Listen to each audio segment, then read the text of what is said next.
നമസ്കാരം. പ്രവാസി മലയാളിയിലേക്ക് സ്വാഗതം. ഇന്നത്തെ പ്രവാസി ലോകത്തെ വാർത്തകൾ ഒറ്റനോട്ടത്തിൽ.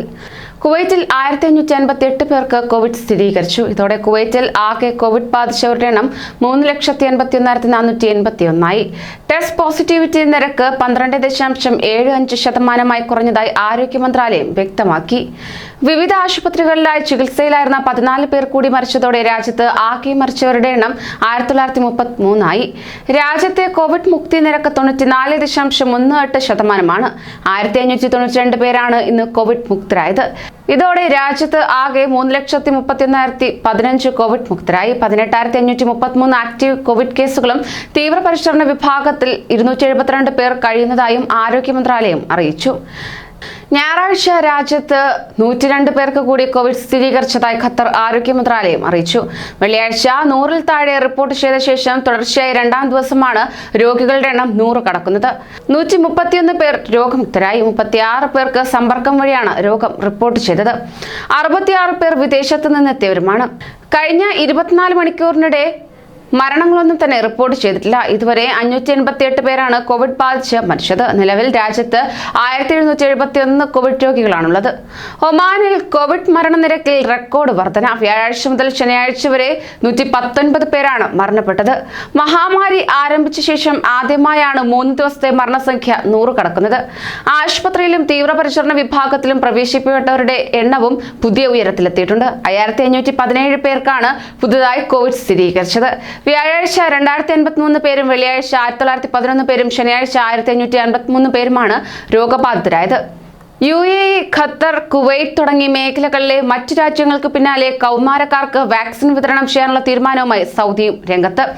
12 മുതൽ 18 വയസ്സ് വരെയുള്ളവർക്ക് ഫൈസർ വാക്സിൻ വിതരണം ചെയ്യുമെന്ന് ആരോഗ്യ മന്ത്രാലയം അറിയിച്ചു. രാജ്യത്ത് അതിവേഗം സാമൂഹിക പ്രതിരോധ ശേഷി ആർജിക്കുകയെന്ന ലക്ഷ്യത്തോടെയാണ് നടപടി. കൗമാരക്കാരിൽ വാക്സിൻ വിതരണത്തിന് സൗദി ഫുഡ് ആൻഡ് ഡ്രഗ് അതോറിറ്റിയുടെ അനുമതി ലഭിച്ചതായി മന്ത്രാലയം വ്യക്തമാക്കി. സർക്കാർ തീരുമാനം ലംഘിച്ച് കോവിഡ് വാക്സിൻ എടുക്കാത്തവരെ പ്രവേശിപ്പിക്കുന്ന വ്യാപാര സ്ഥാപനങ്ങൾക്ക് 5000 ദിനാർ അഥവാ 12 ലക്ഷം രൂപ പിഴ ഈടാക്കും. അതിനാൽ ഉപഭോക്താക്കളും സന്ദർശകരും വാക്സിൻ എടുത്തവരാണെന്ന് പരിശോധിച്ച് ഉറപ്പുവരുത്തിയ ശേഷം മാത്രം സ്ഥാപനങ്ങളിൽ പ്രവേശിപ്പിക്കാൻ ഉടമകൾ സംവിധാനമൊരുക്കണമെന്ന് അധികൃതർ അറിയിച്ചു. ഈ വർഷം ഹജ്ജ് കർമ്മം നിർവഹിക്കുവാൻ അപേക്ഷ നൽകിയവരിൽ തിരഞ്ഞെടുക്കുന്നവർക്ക് ഹജ്ജ് ഉംറ മന്ത്രാലയം സന്ദേശം അയച്ചു തുടങ്ങി. ടെക്സ്റ്റ് മെസ്സേജായാണ് സന്ദേശം അയക്കുന്നത്. പ്രായപരിധി അനുസരിച്ച് അവരോഹണ ക്രമത്തിലാണ് അപേക്ഷകർക്ക് സന്ദേശം എത്തിക്കൊണ്ടിരിക്കുന്നത്. കഴിഞ്ഞ ദിവസങ്ങളിൽ ഒരു പ്രമുഖ മാധ്യമം റിപ്പോർട്ട് ചെയ്തതുപോലെ പ്രായം കൂടിയവർക്ക് ആദ്യവും അത് കഴിഞ്ഞ് പ്രായം കുറഞ്ഞവർക്ക് എന്നിങ്ങനെയാണ് പരിഗണന നൽകുന്നത്. സൗദി അറേബ്യയിൽ മലയാളി യുവാവിനെ 3 ആഴ്ചയായി കാണാനില്ല. കുവൈറ്റ് അതിർത്തിയോട് ചേർന്നുള്ള സൗദി പട്ടണമായ ഹഫർ അൽബാത്നുയിൽ ജോലി ചെയ്തിരുന്ന തിരുവനന്തപുരം ആറ്റിങ്ങൽ ആലങ്കോട് സ്വദേശി പ്രതീഷ് ചന്ദ്രശേഖരനെ കഴിഞ്ഞ 3 ആഴ്ചകളായി കാണാനില്ലെന്നാണ് പരാതി. ഈ മാസം 4-ാം തീയതി ജോലി സംബന്ധമായി സ്പോൺസറുടെ കൂടെ പോയതാണെന്ന് പറയപ്പെടുന്നു. ഇതിനുശേഷം യാതൊരു വിവരവും ലഭിച്ചില്ലെന്ന് ബന്ധുക്കൾ പറഞ്ഞു.